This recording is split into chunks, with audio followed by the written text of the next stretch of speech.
Why NPOV? I didn't mind being the help. I really didn't. It was honest work, scrubbing floors, polishing silver, making myself invisible. I could handle the invisibility. What I can't handle is realizing the man paying my mother's life support bills is the same one who just bet a Patek Philippe watch that he could make me scream his name before the party ended. The air in the Gian estate tonight is suffocating.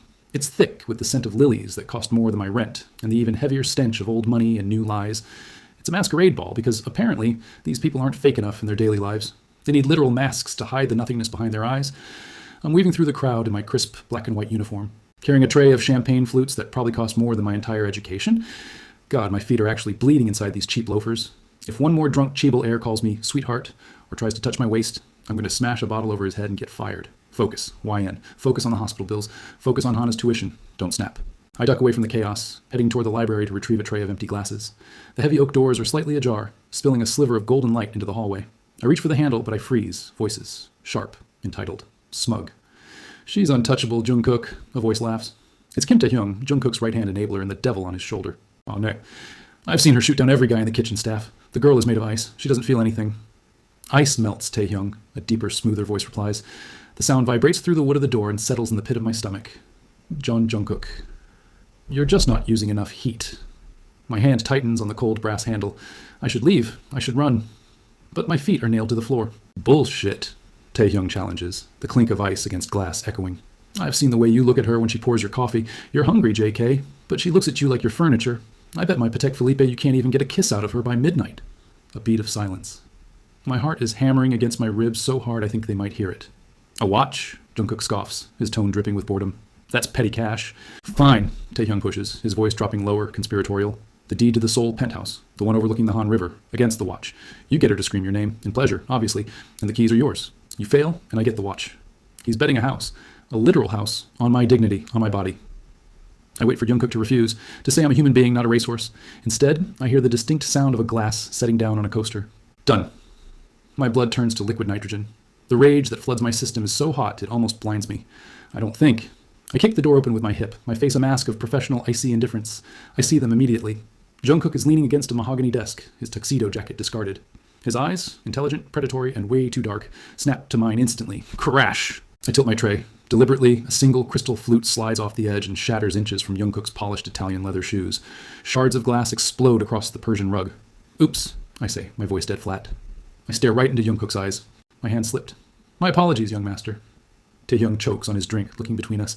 He smirks, setting his glass down. Well, I think that's my cue. Good luck, JK. You're going to need it. He brushes past me, whispering a try not to break him as he leaves. The heavy doors click shut. Now, it's just us. The silence in the library is heavy, charged with static electricity. It's just me, the monster, and the broken glass between us. Jungkook POV. She's not sorry. She's furious. I watch her kneel on the floor, picking up the razor-sharp shards with her bare hands. She's moving fast, aggressive. She doesn't even flinch when a jagged edge slices into the pad of her thumb. A bead of bright crimson blood wells up. She's stubborn. She's angry. She heard every word. Good. I push off the desk, my footsteps silent on the rug. I walk until the toes of my shoes are touching her knees. She doesn't look up. She just keeps picking up the glass, her breathing jagged. You're bleeding, I say. My voice sounds rougher than I intended. I'll clean that up too, sir, she snaps, throwing a shard onto the tray with a little too much force. Wouldn't want to stain your heritage rug. I crouch down. We're eye to eye now. I can smell her, cheap soap, exhaustion, and underneath that, something sweet and fiercely alive. You look so small in that uniform. YN, I murmur, tilting my head. Does it ever feel like it's choking you? The collar looks tight. Or do you like being owned by my family? Does it make you feel safe?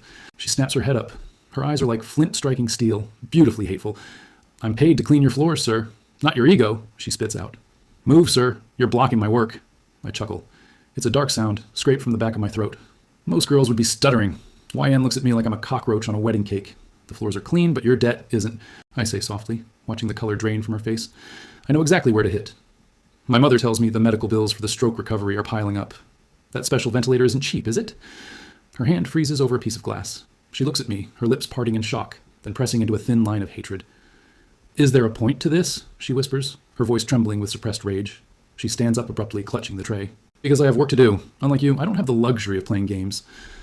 I stand with her, crowding her space. I force her backward until her shoulder blades hit the towering bookshelf. I don't touch her, huh? I want the tension to crawl under her skin. I want her to feel the weight of my existence. The point, I whisper, leaning down until my mouth is hovering by her ear, is that you heard the bet. I don't know what you're talking about, she lies. Liar, I breathe. I reach out, my hand hovering near her face. She flinches, squeezing her eyes shut like she expects a blow. That reaction twists something in my gut. A weird, hot mixture of guilt and possessiveness. I don't strike her. I slide my hand slowly to the back of her neck. My fingers tangle in the stray hairs that have escaped her severe bun. I find that little soft spot at the base of her skull, her vulnerability. She gasps. Her eyes fly open, wide and watery. The mask of the perfect maid cracks, revealing the terrified girl underneath. I stroke the skin there with my thumb, feeling her pulse fluttering like a trapped bird against my palm. Oh, Taehyung thinks you're a statue and untouchable, I whisper against her temple. He thinks I can't make you melt. He thinks you're a prize to be won. And what do you think? She asks, her voice barely audible, breathless. I drag my thumb harder against her pulse point, watching her eyelids flutter. I think you're not a prize, YN. Prizes are boring. I think you're a problem. And I really like solving problems. I lean back just enough to look into her eyes. I want to kiss her. God, I want to devour her right here against the philosophy section. But that would be too easy. That would be winning the bet, but losing the war. I want to see what happens when you finally stop fighting me. I say, my voice low and dangerous. I want to see you break. I let my hand drop from her neck, the loss of contact leaving a cold space between us. I step back, straightening my cuffs, putting the golden boy mask back on. Go back to work, I command, my voice cool again. Bandage that finger. I don't want blood on the champagne flutes. The party isn't over. I turn and walk toward the door. Neither am I add over my shoulder. I leave her standing there. She hates me. Perfect. Let the obsession begin.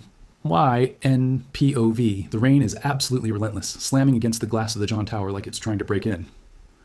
3 months. It's been 3 months since that night in the library, and my life has become a high-stakes game of cat and mouse, where I'm the mouse, and Jungkook is the cat playing with his food before he eats it. He's everywhere.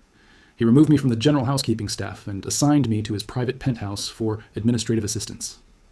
Administrative assistance. Bullshit. I file papers in a room that smells like his skin, sandalwood and cold rain, while he watches me over the rim of his coffee cup like he's trying to dissect my soul. I'm standing by the floor-to-ceiling windows, shivering. I'm soaked. My uniform clings to my skin, translucent in places, and I feel stripped bare. I'm holding a folder of logistics reports I was told to deliver urgently at 10 p.m. Jungkook hasn't said a word since I walked in. He's sitting at his massive ebony desk, leaning back, staring at me. You're late, he says finally, his voice jagged. The rain slowed down the taxi. Young master, I reply, my voice tight. I told you to call the driver I assigned to you, he says, his voice dropping an octave. Why didn't you? He stands up. The sound of his chair scraping back echoes in the silent room. I don't need your charity, Jungkook. I'm an employee, not a pet. I hear him move. Fast. Before I can turn, he's behind me. He doesn't touch me, but the heat radiating off him is suffocating. A pet? He laughs, but there's no humor in it. Is that what you think this is?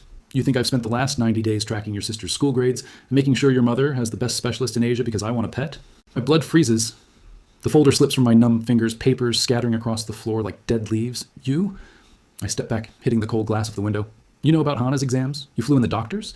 You didn't just pay the bill? You chose the doctors? I chose everything, he says, stopping inches from me. I know you skip lunch on Tuesdays to call your mom. I know you hate the smell of lavender detergent. I know you lock your bedroom door 3 times before you sleep. You're sick, I whisper, horror warring with a twisted, sick sort of gratitude. You're actually sick. Why are you stalking me? The bet is over, Jungkook? Taehyung told me. You lost the penthouse. You couldn't make me break, so you lost. Why can't you just let me go? Jungkook, POV, lost. That word snaps the last thread of my restraint. I grab her waist, rougher than I intend, and slam her back against the window. The glass shudders. She gasps, her hands flying up to my chest to push me away.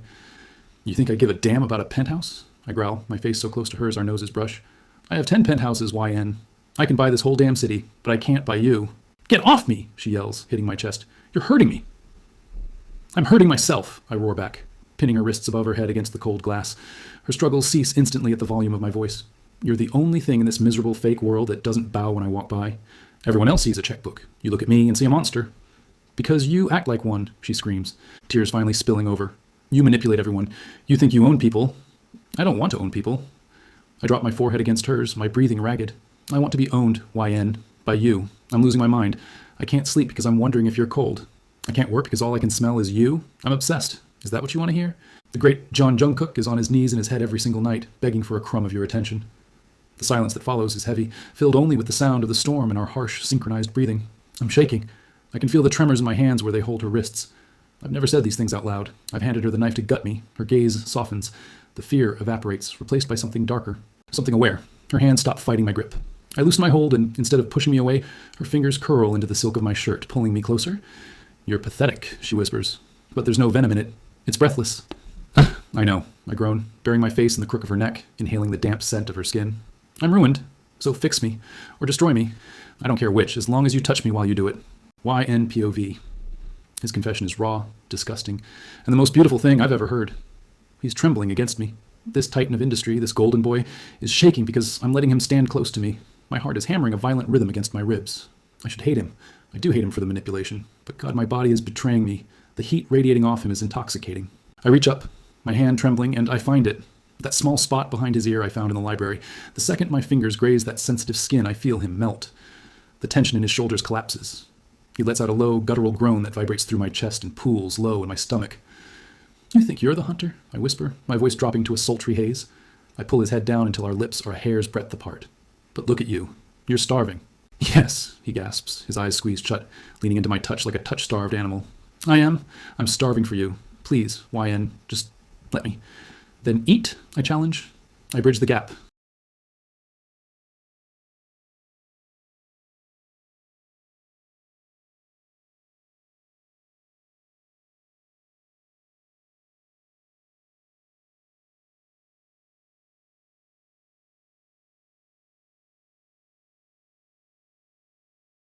Hearing his name makes him snap. He lifts me up effortlessly, my legs instinctively wrapping around his waist. He carries me toward the oversized leather sofa. Taste. He lowers me onto the leather, his body a heavy, welcome weight on top of me, his hands fumbling with the wet buttons of my uniform. Rip, a button pops off and rolls across the floor. He doesn't.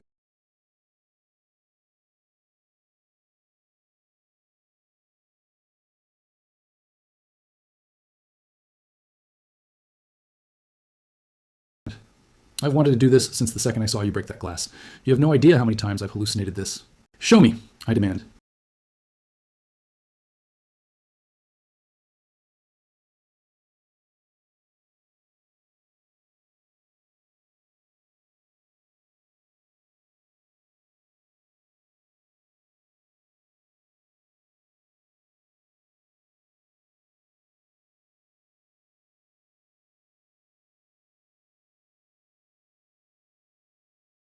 Heat? This raw, unapologetic worship? I realize then I'm not the pawn anymore. I've reached the other side of the board. The king is finally on his knees, and he likes it there. YNPOV. The grand ballroom of the John estate is a blinding sea of diamonds and hypocrisy. I'm wearing a dress Jungkook sent to my room an hour ago. A floor-length, blood-red silk gown that clings to me like a second skin. I feel like a lamb dressed up for the slaughter. But tonight is the night. I have the money. I've saved every one I could. Tomorrow, Hana and I disappear. I just have to survive this one last night. The occasion? A strategic merger. In this world, that's code for an engagement. Jungkook is supposed to stand on that stage in 20 minutes and announce his union with Choi Ji-soo, the shipping heiress. The entire room is buzzing with it. My heart feels like it's being shredded in a paper shredder, but I keep my chin high. I haven't seen him in a week, not since the night at the penthouse. Not since I gave him everything and he took it like it was his birthright. He ghosted me. 7 days of silence to let the memory of his touch rot inside me. I spot him near the vintage wine cellar entrance. He looks devastating. Black tuxedo, hair pushed back, looking every bit the cold, untouchable king of soul. He's listening to a board member, but his eyes are locked on me across the room. That dark, obsessive hunger flickers. It burns. He doesn't smile. He just tilts his head toward the cellar door. A summons. I shouldn't go. I should run. But my feet move on their own. I slip through the crowd and follow him. The heavy oak door shuts behind us. You look stunning, he says. His voice echoes off the stone walls. Red suits you. Stop it, Jungkook, I say, my voice trembling. I step back as he moves forward. I'm not here for this. I'm leaving. I fumble with my clutch and pull out a thick, white envelope. I slam it against a wine barrel. My mother's debt. It's clear, every cent, I say, my voice shaking. This is for the extra gifts, the doctors, the specialists. I don't want anything from you. I'm done. He doesn't even look at the envelope. He steps closer, his hands in his pockets, a terrifyingly calm smile playing on his lips. You think you're leaving? He laughs. It's a dry, hollow sound. You think you've won your freedom because you saved a few pennies? You think you can just buy your way out of my life? Jungkook POV. I watch her try to act brave, and it almost breaks me. She thinks she's playing a game she can win. She has no idea she's already checkmated. I'm done being your toy, Jungkook, she yells. The bet is over. You lost. You get what you wanted. You couldn't make me fall in love with you, so you paid up. You lost your dignity to me that night. Just let me go. I stop. I'm inches from her now. I can smell her fear and her perfume. It drives me insane. I step into her space, trapping her between my body and the cold stone wall. I lean down, my lips grazing the shell of her ear. I didn't lose that bet, YN, I whisper darkly. I bought it. She freezes. Her breath hitches. What? Taehyung didn't challenge me, I say, pulling back to look into her eyes. He's an actor, YN. I paid him. I wrote the script. I told him to suggest that specific bet loudly when I knew you were listening behind the library door. Her mouth opens, but no sound comes out. I knew your pride, I continue, enjoying the shock dawning on her face. I knew that if you thought I was just another arrogant prick trying to win a watch, you'd pay attention to me, you'd hate me, and hate is so much easier to turn into passion than indifference is. I needed you to hate me so I could make you burn for me. She looks sick. You manipulated the whole thing, the penthouse. You gave away a property worth billions just to trick me? The penthouse was a small price to pay to get you into my bed, I murmur, reaching out to trace the line of her jaw. She flinches, but I don't stop. But that's not the best part. That's just the last 3 months. Let's talk about the last 3 years. She stares at me, confusion clouding her eyes. What are you talking about? Do you know why your father's textile company folded 3 years ago? I ask softly. Do you know why the banks suddenly pulled their loans on a Tuesday afternoon? Why your mother had a stress-induced stroke the very next week?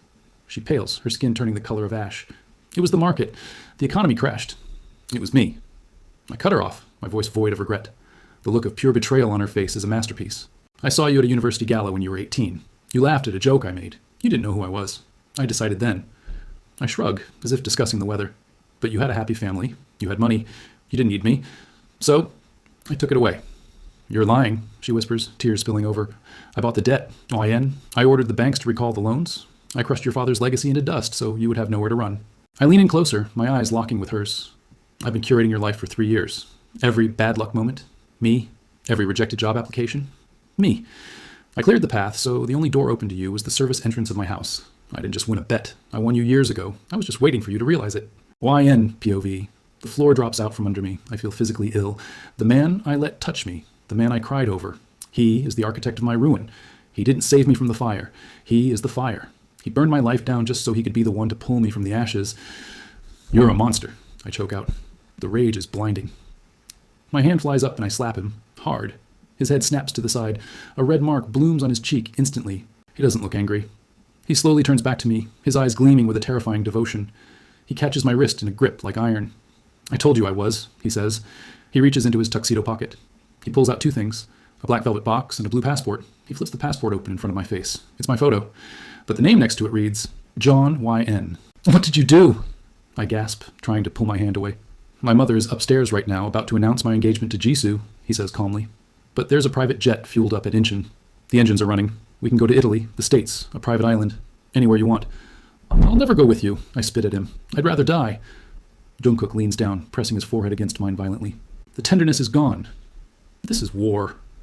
You will, he snarls softly. Because if you walk out that door, your sister's scholarship vanishes tonight. I'll make sure Hana never gets into a university in this hemisphere. Your mother's ventilators? I'll have the power cut remotely before you even reach the taxi stand. My knees buckle. He holds me up, his arm clamping around my waist. I built your world, YN, he whispers against my lips. I can incinerate it just as easily. Do not test me. He presses the velvet box into my palm and closes my fingers over it. Choose, he commands. Stay here, keep your pride, and watch your family starve in the gutter. Or come with me, wear this ring, and be the queen of the empire that destroyed you. He checks his watch. You have 10 minutes before the announcement. The car is waiting at the back exit. He kisses me. It's not romantic. It's a seal, a stamp of ownership. Then he pulls away, turns, and walks toward the door.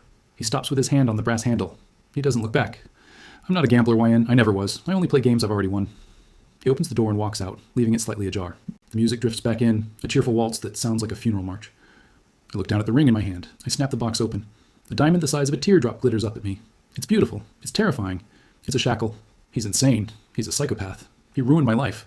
I look at the envelope of money on the barrel, my pathetic attempt at freedom. Then I look at the passport. John YN, my mother. Hana, my life.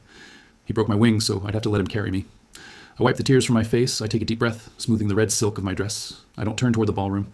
I don't run for the main exit. With a heart full of hate and a soul that is undeniably, irrevocably his, I turn toward the back exit, toward the car, toward the jet.